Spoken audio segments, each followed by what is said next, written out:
level 3, there's a very low dose necessary, only a very low dose necessary, but still there's a cure. And level 4 is, and those are microorganisms that can infect you with a very low dose, and there's no cure for it. So whenever you look into catalogs of new organisms that you want to work with, always check what kind of level, what kind of category it's in. And if you work with it in the academy, only use level 1 organisms. Now, when you work in the lab, there are different ways to protect yourself. We've already been using a lot of protection tools in the experiments. First of all, the best way to protect yourself is to prevent yourself from being in contact with microorganisms. So that's why you try to work sterile. That's why, for example, you use a flame to sterilize the air that you work in. You try to not touch the inside of your test tubes, of your petri dishes. This is, of course, the easiest way to protect yourself.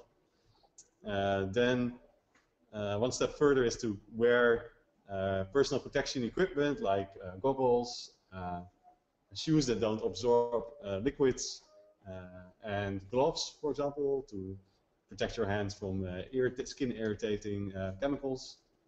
And something simple like like binding your hair back on your head when you use a flame can also protect you a lot. But the most important part of biological protection is washing your hands. And even when you wear gloves, wash them afterwards.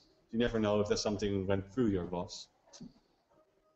Then I want to spend some more time on chemicals.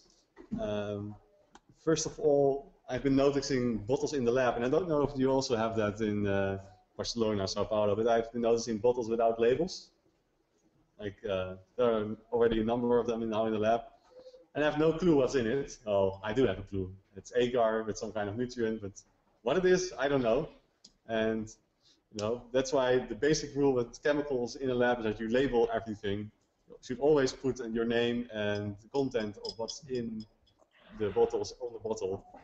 Because yeah, now I can only guess what it is. So I guess this is safe, but suppose you had, for example, 100% ethanol in here, and I think it's water.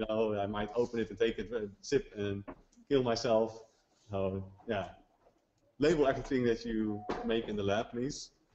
And also, yeah, familiarize yourself with these logos.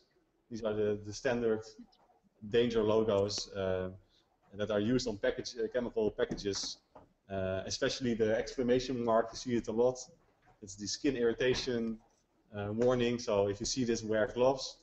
And also when something is corrosive, yeah, make sure you protect yourself. And when